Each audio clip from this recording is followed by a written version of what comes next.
Quando eu acabei de pregar, tinha 10 ligações de um outro número, e não era spam. Eu fui por educação, achando que era algum problema, liguei. Quem era? Mulher. É o pastor Albert? Sim, Pai do Senhor. Aqui é a missionária fulana que estava falando com você.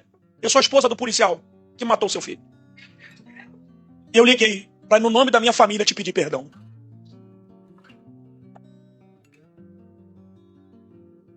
Aí a gente usa de fuga, né? Joga um copo no chão, grita pros copos, pro caco, me perdoa, só para não perdoar. Eu falei, irmã, a sua família mutilou a minha. O seu perdão não vai trazer meu filho de volta. No dia 26 de agosto do ano de 2016, o meu filho mais novo saiu de casa. Aliás, o meu filho mais novo, ele entrou dentro de casa, eu estava na minha sala, e ele pediu para poder carregar a moto. Que ele ia sair de casa para cortar o cabelo que ele cortava era em frente da nossa casa. Eu disse, deixa aí, ele começou a reclamar do irmão mais velho, como sempre reclamava. Eu falei, pois aí depois a gente conversa com ele, que o irmão usou a moto, descarregou a bateria e deixou a moto com a bateria descarregada. Pai, eu posso ligar aí na bateria do carro do senhor? Eu falei, depois a gente conversa, bota lá e tal. 10 minutos, 11 no máximo. Eu escutei uma rajada de metralhadora. Minha esposa saiu lá, vai ser difícil hoje. A minha esposa saiu lá de onde ela estava lavando roupa, da lavanderia, e perguntou, cadê o Lucas? Eu falei, ele saiu aqui agora para cortar o cabelo. Você ouviu o barulho do tiro? Eu vi. Quando ela virou as costas e voltou para o lugar onde ela estava, a vizinha nossa, Silvia, ela gritou lá do outro lado, dizendo, Valéria, Albert, o Lucas acabou de ser baleado lá atrás. Corre! Do jeito que eu estava, eu fui. A minha casa ficava na esquina, na porta da comunidade. Então, o meu filho saiu para cortar o cabelo é na frente da nossa casa, era na frente, o salão era na frente da nossa casa. E como estava fechado, eram 10 e pouca, 11 horas da manhã, ele entrou na comunidade para poder cortar o cabelo num salão alternativo. E todo mundo cortava cabelo lá, eu também. Só que estava tendo uma operação policial naquele dia. E o policial deu 2 tiros de fuzil no meu filho. A minha mente raciocinou, dizendo, o Lucas está baleado, estampido, aliás, estilhaço de bala. Por que não vim com carro? Eu deveria ter vindo com carro para socorrer logo. A minha mente funcionou, dizendo, o Lucas está sentado, baleado, sangrando, eu deveria estar já com carro para socorrer ele, depois resolver os problemas. Não, depois eu faço isso. E fui. Quando eu cheguei, o policial me rendeu, perguntando quem eu era. Eu falei, sou pastor e sou pai do menino que acabou de ser baleado. Ele disse, seu filho deu tiro na guarnição. Foi resposta injusta à agressão. Eu falei, é impossível, porque meu filho é crente. Ele estava em casa agora, 10 minutos. Ele não saiu de casa armado. O Lucas estava com uma camisa escrita, eu sou a Bíblia que o mundo lê. Eu falei, deixa eu resolver aqui o problema do meu filho. Não sabia como é que o Lucas estava. Quando eu cheguei lá, ele estava de bruço, procurando ar para respirar. Eu deitei do lado dele, eu sentei do lado dele e orei como pastor. Falei, filho, isso vai ser o testemunho. Deus está no controle. Ele só chorava, de bruço. A comunidade inteira, em peso, veio para fora, tentando linchar a guarnição da polícia militar. Eles mataram o garoto, não sei o quê. Eu falei, não, ele tá morto, vamos socorrer. Daqui a pouco vem o meu filho mais velho. Porque eu coloquei isso na internet. Ele veio, sabe-se lá da onde, eu falei, vai lá pegar o carro, me socorreu o teu irmão, não sei o quê. E fiquei batendo boca com o policial. As pessoas que são testemunhas, elas disseram, porque até então não sabia disso, eu tenho problema de asma. E eu grito demais. Elas disseram que eu ficava andando para lá e para cá com a bombinha da asma, não sabendo o que fazer. Então, eu nunca tive caso de ninguém na minha família baleado. Agora, eu como pastor e crente, vou ter o meu filho mais novo baleado? Que Deus é esse? É o Deus que responde sem usar a palavra. O carro chegou, eu constrangi o policial, porque o policial se identificou como crente. Eu também sou crente. Eu falei, tá bom, se você é crente, então socorre meu filho também. Ele entrou dentro do carro, a arma dele caiu no chão, eu me lembro que o diabo veio na minha mente. Dizendo, tá todo mundo a teu favor, dá um tiro nele, você vai ser o herói da comunidade. Eu me lembro que nessa vez eu falei que eu era crente. Tirei força do meio da minha fraqueza para tentar amenizar a minha situação, porque eu sabia que era grave. Socorreram meu filho. Meu filho levou ele pro UPA de Duque de Caxias, um lugar chamado Parque Lafayette. Eu entrei em outro carro, porque eu estava tão atônito que eu não conseguia não tinha direção da vida. Então, eu entrei em outro carro, fomos para outro hospital. Quando eu cheguei no UPA, 40 e 50 minutos depois de ter sido socorrido, o pessoal disse que era grave. Grave essa informação aqui. O meu filho mais velho estava do lado de fora, do lado do policial. E ele pegou o telefone e ligou para a esposa dele. Dizendo, ora por mim, porque eu baleei o filho de um servo de Deus. Grave essa informação. A Valéria não conseguiu sair de casa porque Deus paralisou as pernas dela. Umas 15 irmãs foram lá para casa para continuar orando com ela. para orar e interceder. E eu fui pro hospital. Quando foi 2h38 da tarde, a assistente social me chamou. E quando a assistente social chama a gente, é uma notícia. E eles falam tão friamente, dizendo, ele não resistiu. Meu chão foi embora. Porque meu filho nunca bebeu um gole de cerveja. Ele nunca ficou uma noite fora de casa, não comia sem feijão. Era o filho querido da gente, não que os outros não sejam, mas era o filho que a gente dizia, a gente já criou todos os outros, todo mundo casou, agora a gente vai ajudar ele. Sonho de ser jogador de futebol. A gente sempre vê uma limitação muito grande. Ministério, quando está começando, as coisas é muito difícil. Então, todas as vezes que a gente tinha que fazer o aniversário do Lucas, a gente não conseguia, porque ele faz aniversário dia 12 de dezembro. E dezembro, para quem é itinerante, é luta. Como é que eu vou dar? Como é que eu vou falar para ela? Meu cunhado me pegou, eu falei, não quero que ninguém me dê remédio. Eu quero ficar lúcido. Vou chegar em casa, preciso falar com ela. E fui no Parque Lafayette até em casa, imaginando que eu deveria falar.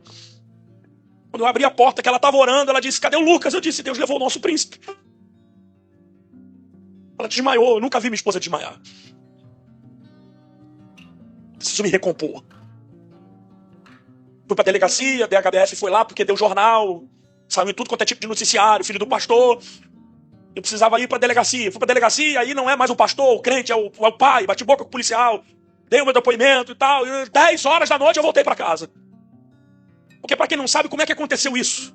O Lucas chegou pra poder cortar o cabelo. Os policiais já estavam lá desde 6 horas da manhã. Eles estavam de Troia, que é uma linguagem policial. Eles estavam no anexo da igreja, de uma igreja que tem lá, uma igreja católica, num projeto social que existia lá, escondidos, tentando ver a movimentação da comunidade. Então, quando o Lucas chegou, os policiais tiraram a caixa do correio e posicionaram o fuzil. Porque naquele momento não tinha nada, a comunidade não oferecia nenhum tipo de resistência, não tinha nenhum traficante, não tinha nada. Mas quando o Lucas chegou, o salão já estava cheio, ele ficou do lado de fora sentado com os meninos que estavam ali, que também não eram viciados. E os caras deram uma rajada de metralhadora. Um tiro pegou no braço do Lucas, os meninos conseguiram entrar para dentro do salão, o Lucas correu para voltar para casa. Só que o tiro que ele tomou do braço, fratura exposta. Ele desfaleceu.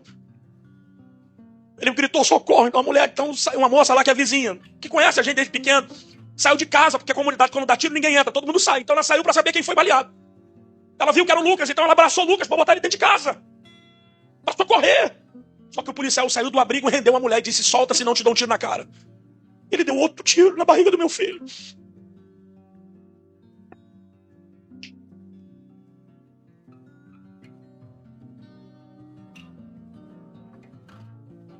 Tudo aqui.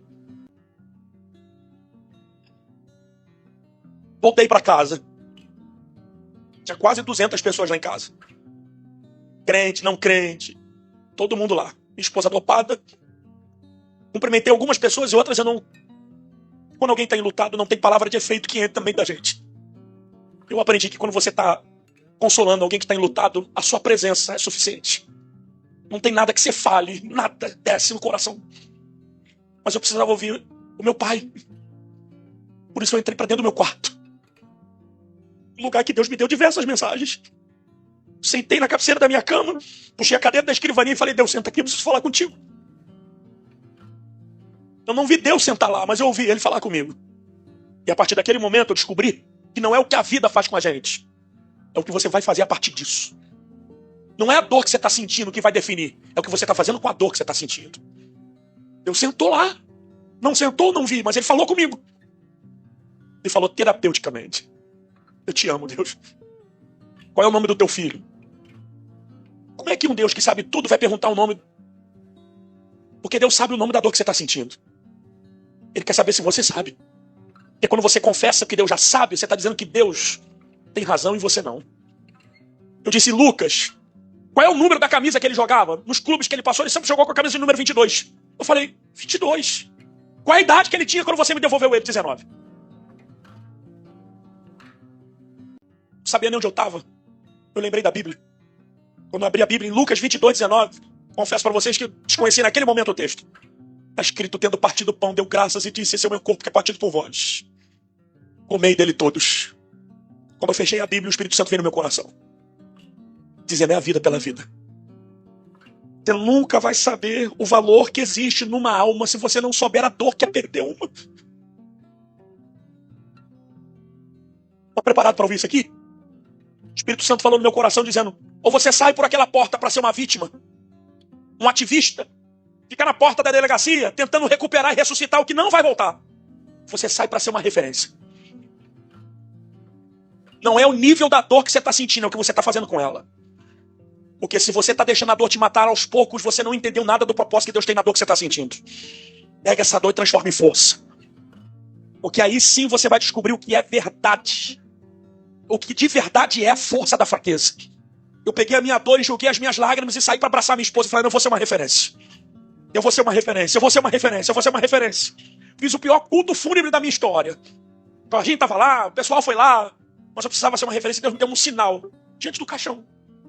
Uns jovens aceitaram Jesus. O Senhor falou para mim, as pessoas não sabem que você é profeta. Sabe que você é pregador, sabe que você é crente, mas não sabe que você é profeta, principalmente no lugar onde você mora. Vivi o meu luto. 5, 6 dias depois eu estava andando no meio da favela. E descobri que no meio da minha favela, a comunidade onde eu morava, tinha muitas crianças ociosas que ficavam abrindo barricada para traficantes. Ficavam sendo discipulados por criminosos. Minha esposa está aqui de prova. Então comecei a ter uma estratégia. Eu comprava Guaravita e biscoito fofura, que é o genérico do Fandangos. E levava essas crianças para dentro da minha casa. E a gente já tinha um culto de oração antes do Lucas falecer, então a gente continuou fazendo culto de oração. Essas crianças começaram a ir para lá. Isso foi em agosto. Quando chegou em setembro, dia 22 de setembro, eu fiz uma cruzada. E peguei um palco gigantesco e coloquei na marca do sangue onde meu filho foi morto. E fiz uma cruzada, Jesus salvou 20 pessoas da comunidade. Comecei a evangelizar as crianças e eu falei, eu tenho uma ideia, eu vou fazer uma festa das crianças aqui. Quando chegar o dia das crianças, eu vou fazer uma festa das crianças. Eu peguei todo o recurso que eu tinha guardado. Investi em aqueles brinquedos infláveis, que são caríssimos. Fiz uma festa gigantesca. E nessa festa gigantesca, 50 crianças aceitaram Jesus. Vai melhorar agora. Porque chegou o Natal. Chegou o Natal, eu falei, vou dar 100 bicicletas para a comunidade. Não consegui dar as 100.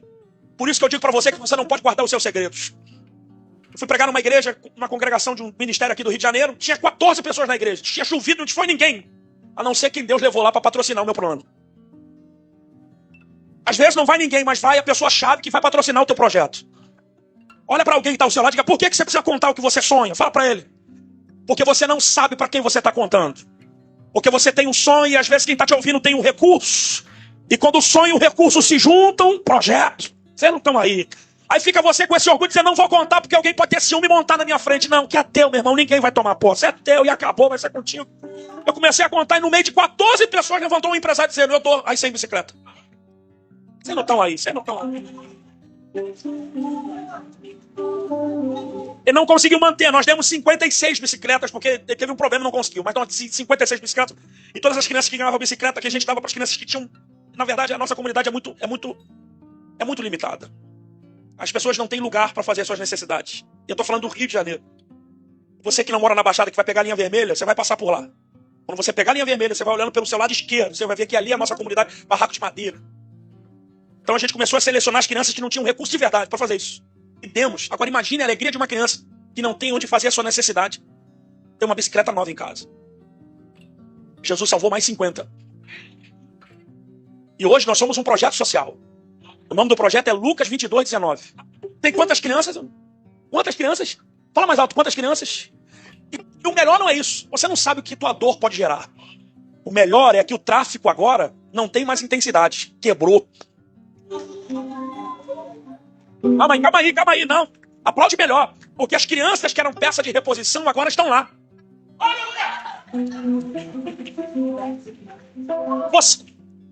Eu estou dizendo para você que você não pode se diminuir.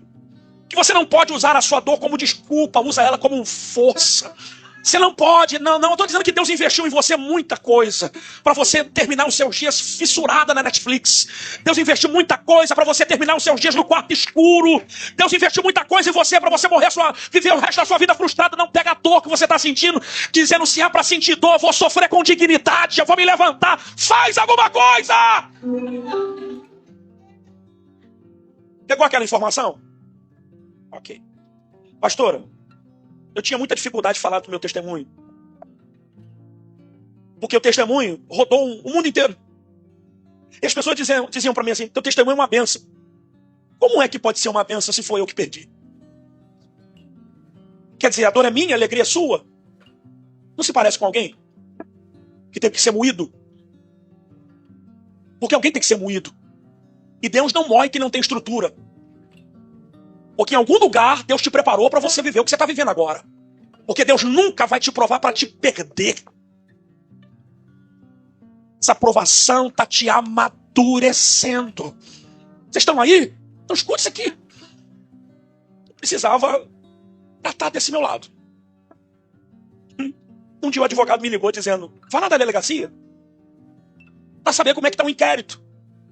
Porque até agora não foi instaurado inquérito e já se passaram alguns... Na verdade, se passaram 2 anos. Foi em 2018. Eu fui na delegacia e ele falou: bota a roupa de crente porque eles respeitam. Fui lá com roupa de crente. Quando eu cheguei lá, dei o número do inquérito, tal, o nome do meu filho, e fiquei 1 hora esperando. Depois de 1 hora, o delegado que falou que ia me atender disse que ia designar 2 inspetores que queria sair em diligência, então não podia me atender. Eu fiquei mais 1 hora. Quando os inspetores chegaram, eles estavam com um papel na mão. E eles perguntaram pra mim: seu nome é Albert, pai do Lula? Sim. Tô vendo aqui que você tem advogado particular. Eu falei: sim, tenho sim. Ele é meu amigo, brinquei com ele. Ele é meu amigo, é crente também. Eles, sérios? Sério, ele tá presente? Não, ele que me mandou vir aqui. Não, se ele não estiver presente, nós não podemos te dar informação. Fecharam o papel da minha informação e subiram, viraram as costas como se eu fosse um nada. Você conhece uma coisa chamada gatilho emocional? Startou.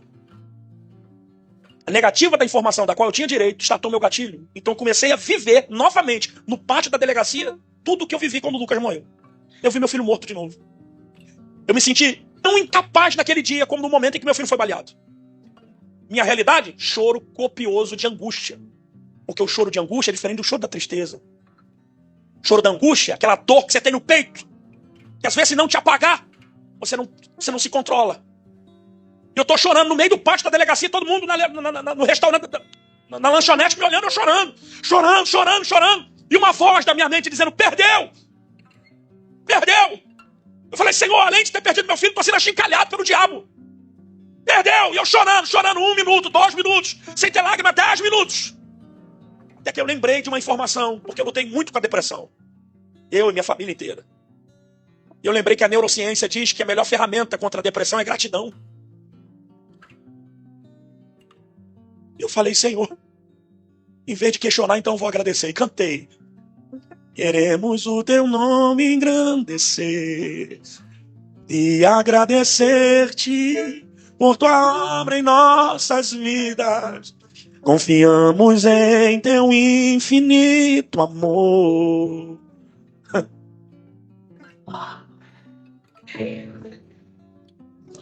No pátio da delegacia de homicídios da Baixada Fluminense, a voz que dizia que eu perdi não foi embora. Então eu entendi que não era o diabo. Porque o diabo é louco, mas ele não é tão louco para ficar no lugar onde Deus é celebrado. Era Deus. Era Deus dizendo para mim que eu havia perdido. Quando eu silenciei a minha voz, isso você aprende na cultura judaica, a gente ora 1 hora, mas não fica 1 minuto esperando Deus responder. Quando eu fiquei quieto, a voz do Senhor veio e me alcançou. E me disse: você vai continuar tentando ser ativista? Ou você vai sair do pátio dessa delegacia entendendo que a tua dor não é maior do que o meu propósito? E naquele dia, no pátio da delegacia, eu disse: eu aceito então. Eu aceito o teu propósito. Quando eu fechei os meus olhos e comecei a orar, escute isso.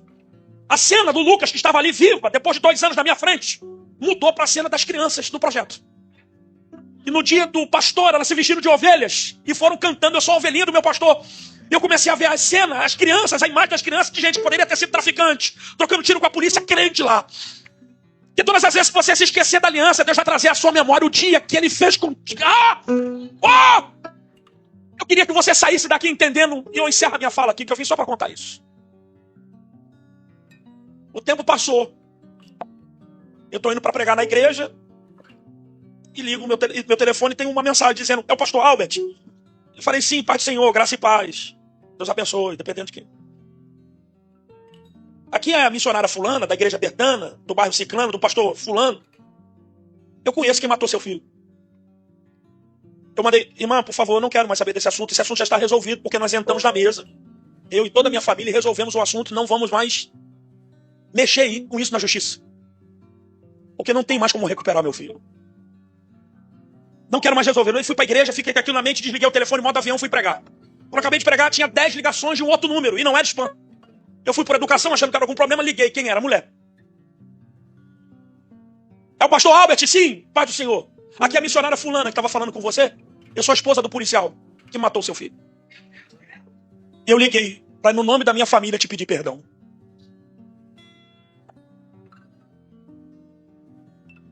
Aí a gente usa de fuga, né? Joga um copo no chão, grita pros copos, pro caco, me perdoa, só para não perdoar. Eu falei, irmã, a sua família mutilou a minha. O seu perdão não vai trazer meu filho de volta. Mas o problema é que se eu não te perdoar, eu vou te carregar para sempre na minha mente. E como eu entendi que o propósito de Deus é muito maior do que a dor que eu tô sentindo, diga ao seu marido que eu perdoo ele. E eu nunca mais vou movimentar o nome dele na justiça. Você sabe quando você faz assim? Coisas na minha vida que estavam travadas, Deus destravou. E provavelmente Deus não me trouxe aqui para contar o meu testemunho. Deus me trouxe aqui para dizer para você o poder do perdão. Você sabe por que essa moça voltou a gerar? Porque na verdade não era o útero dela que estava estéril, era a mente. Porque se a tua mente estiver estéril, o teu útero não gera. Sabe por que as vitórias e bênçãos não vêm na vida da gente? Porque a mente da gente está estéril. Em Cafarnaum, quando Jesus viu o paralítico descendo do telhado, a primeira coisa que ele faz é perdoar o pecado. Porque não adianta Jesus curar o aleijome se a alma continua aleijada. Então ele precisa tratar do aleijome da alma para depois curar o corpo físico. Quando Ana foi orar, com amargura de alma ela orou. Então o problema de Ana, além da esterilidade, era a amargura. Porque se trata do útero e não trata da amargura, Samuel nascia amargurado. E Samuel não era vingança, Samuel era a resposta. Vocês estão aí ou não? Você não sabe como é que o perdão é libertador. Você não sabe como é que o perdão desata. Já te fizeram, já te maltrataram, tu já perdeu, tu já tomou volta. Então perdoa, libera. Já aconteceu, acabou. Você vai ficar trazendo o teu passado pro teu presente até quando? Liberta. Na verdade, a pessoa que te feriu, a pessoa que te magoou, tá vivendo a vida dela. Já constituiu família, já tá morando em outro estado, já cresceu. E você tá aí parada, envolvida em um sentimento que Deus já disse pra você, liberta! Sua vida não anda porque você tá amarrado em sentimentos que não deveriam estar aí. E eu sou pentecostal até o tutano, mas eu não sei se existe um anjo no céu com vassoura pra poder varrer lixo emocional do coração do crente. Mas se tiver, que ele venha aqui hoje na casa de Isabel e tire do teu coração toda a impureza que Deus não colocou aí, liberta! Se liberta, livra a pessoa da tua mente, seja livre, seja feliz, seja abençoado. A dor que você está sentindo não se compara com o resultado que ela pode trazer. Liberte-se, seja livre.